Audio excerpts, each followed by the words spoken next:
le pain et je vais manger, moi et mon fils, et nous allons mourir. Mais l'homme de Dieu lui dit, oui, mais fais d'abord ce que je t'ai dit. Donne-moi d'abord, et puis après, vous allez avoir pour vous. Wow!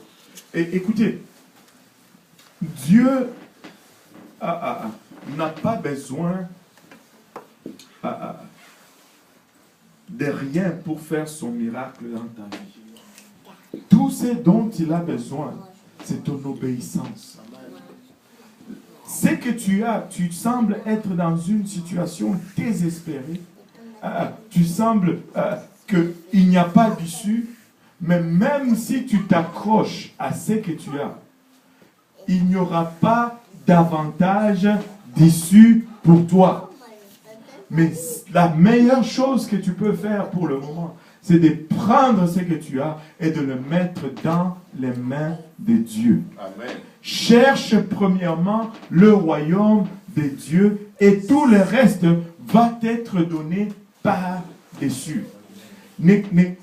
Si tu veux calculer, tu vas perdre dans tes calculs. Dieu pouvait aller ailleurs. Mais au fond, quand il est en train de demander à cette veuve de se débarrasser même du peu qu'elle avait, il est en train de lui dire tout simplement en d'autres termes, fais de la place pour ce que moi j'ai pour toi. Fais de la place pour ce que moi j'ai pour toi. Vide à ce que tu as là parce que ça ne va pas suffire. Donne-le-moi. Moi, je vais te donner à la place ce dont tu as besoin pour aller jusqu'au bout. Elle était veuve. Elle n'avait pas de mari pour pouvoir pour elle. Elle était veuve. Cela signifie qu'elle n'avait pas de voie normale ou naturelle pour pouvoir pour elle, comme on l'aurait anticipé aujourd'hui. Tu regardes ta situation, tu ne vois aucune voie naturelle. Mais fais confiance en Dieu. Mets Dieu premièrement dans ta situation et tu verras sa main bouger en ta faveur. Dieu ne faillit jamais.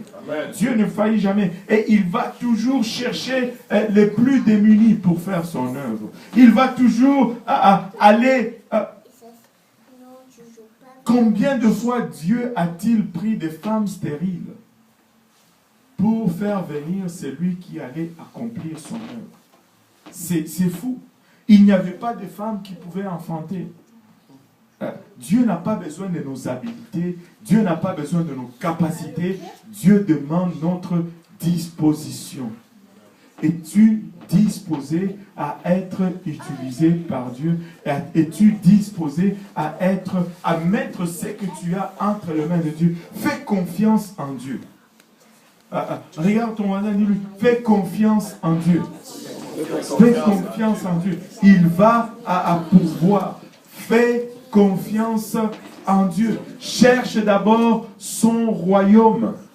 Cherche d'abord le royaume de Dieu et le reste te sera donné par-dessus. Cette femme, quand elle a fait finalement son petit gâteau, elle est allée le donner à l'homme de Dieu. L'homme de Dieu a d'abord mangé, lui, et après, quand elle est retournée, la Bible nous dit, à chaque fois qu'elle allait mettre sa main dans ce vase, elle puisait, il y avait de la farine. Elle versait, il y avait de l'huile, et elle faisait des gâteaux pour demain. Demain, quand elle revenait, elle mettait la main là-dedans, elle puisait, il y avait encore de la farine. Et elle versait, il y avait encore de l'huile. Nulle part dans la Bible, on nous dit que la farine a commencé à grandir jusqu'à déborder. Elle a vu tout ça et elle était non. À chaque jour, elle devait aller par la foi puiser dans le même vase. À chaque jour, elle devait aller par la foi puiser au même, je ne sais pas, bouteille de Mazola. Je ne sais pas s'ils avaient Mazola à l'époque. Mais à chaque jour, c'était une démarche de chaque jour. Une démarche de chaque jour. Qui ici a déjà eu Dieu faire quelque chose d'extraordinaire dans sa vie? Tu faisais face à une facture, Dieu l'a répondu. Alors, s'il l'a fait hier, il va le faire encore aujourd'hui. S'il l'a fait aujourd'hui, il le fera encore demain. Même si le porte-monnaie semble vide aujourd'hui, il le fera encore demain. Il le fera encore demain. De la même façon qu'il l'a fait hier, il va le faire aujourd'hui. De la même façon qu'il l'a fait aujourd'hui, il va le faire encore demain. Et je veux vous exhorter à ne pas être distrait par ce qui se passe autour de vous. Recherchez premièrement le royaume de Dieu et sa justice. Et tout le reste vous sera donné par-dessus ces choses. Jusqu'à présent, je n'ai pas encore mentionné cela. Mais depuis, je pense, le début de 2010, je pense que j'ai payé, enfin, nous avons payé personnellement presque plus de 8 000 $ de dettes comme ça. Comme ça. Comme ça. Amen. Le frère Stéphane me regarde, il me dit, mais comment tu as fait? Je veux faire la même chose. Juste en marchant par la foi. Amen. Si tu me demandes aujourd'hui, je n'ai rien. Si tu me demandais hier, je n'avais rien. Mais le Seigneur prend soin jour après jour, après jour, après jour. Ma vase n'a jamais débordé. Ma coupe n'a jamais débordé d'huile. Mais à chaque fois qu'il y a un besoin, il est allé et il a sorti. Dieu va sortir certaines personnes de dettes qui ont duré des années ici. Là. Amen. Tu sais, ta carte de crédit, là, elle va être à 0. Et je te le confesse. Mais confie ce que tu as entre les mains de Dieu. Tu ne peux pas tricher Dieu. Vous savez, on a triché à l'école. Qui a triché à l'école? Ok. Je vais dire comme pasteur, c'est une église de tricheurs. C'est ex-tricheur. Écoutez, on ne peut pas... on ne peut pas tricher Dieu. Tu pouvais tricher ton professeur parce que il n'avait que 2 yeux et il pouvait être qu'à une place en même temps. Mais Dieu te voit partout. Il nous voit tous partout. Tu ne peux pas tricher Dieu. Tu ne peux pas tricher Dieu. Tu ne peux pas tricher Dieu. Amen. Marche dans la droiture avec Dieu et tu verras, Dieu va le faire. Dieu va le faire. Recherche premièrement le royaume de Dieu. Qu'est-ce que cela veut dire? Cela ne veut pas dire, j'abandonne tout, je ne cherche plus de travail, je reste à la maison et Dieu va me trouver un emploi. Si tu fais ça, tu vas rester longtemps à la maison sans emploi.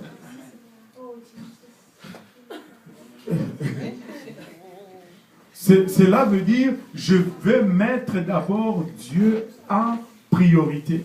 D'abord, avant de me réveiller chaque matin pour aller chercher le travail, je vais d'abord passer du temps dans la présence de Dieu.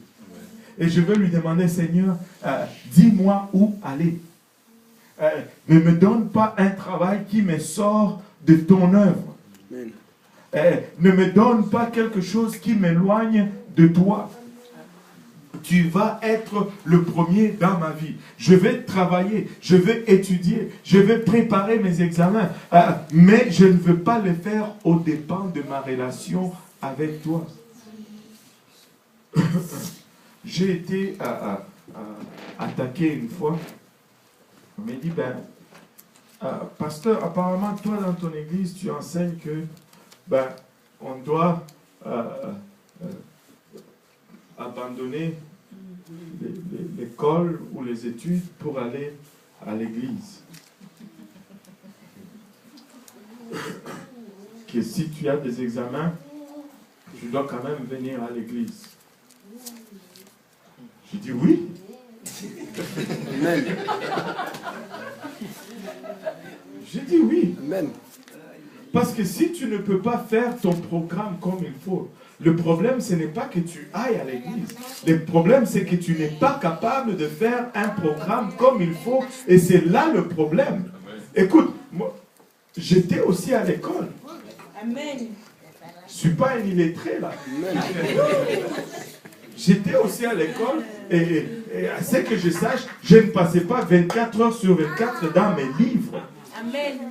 J'étais à l'école, j'avais le temps de jouer au foot, j'avais le temps de regarder la télé, j'avais le temps de faire toutes des banalités, des conneries. Et puis j'avais quand même, j'étais un très bon étudiant. Amen. J'avais toujours de bonnes notes. Amen.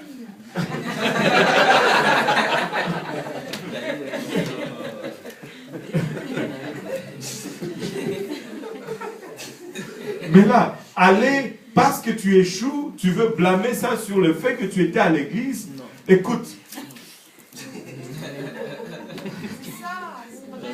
Mais non, c'est pas faux. Tu as échoué parce que tu n'as pas étudié. Amen. Tu as échoué parce que tu n'as pas bien fait ton horaire, tu n'as pas fait. Mais écoute, je ne veux pas, je vais aller à l'église et puis je vais aller étudier et vous allez voir que je vais avoir que de A. Amen. N'est-ce pas, Kelly? Je vais avoir que de A. Et c'est une connerie que de dire que oh ben c'est parce que j'étais à l'église le dimanche que j'ai échoué. Mais non. Mais non. Ça ne marche pas. Dieu doit rester premier dans ma vie. Si je n'ai pas une bonne relation avec Dieu, les autres choses, les probabilités sont que ça ne va pas marcher. Il y a un temps pour aller à l'église, il y a un temps pour étudier. Mais si je commence à prendre mon temps pour aller à l'église, pour étudier, là je suis dans les troubles. C'est parce que le temps qui était alloué pour étudier, je n'ai pas étudié, j'ai fait autre chose. Et c'est là le problème. Alléluia.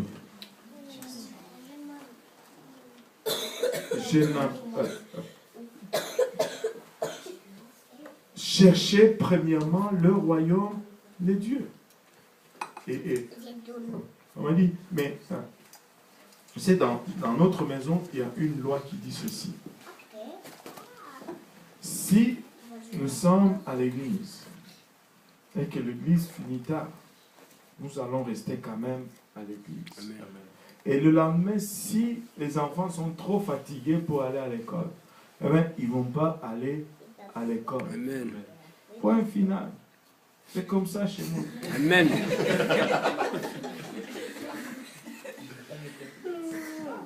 Ils ne vont pas manquer l'église pour l'école. Ils vont manquer l'école pour l'église. Amen. Amen.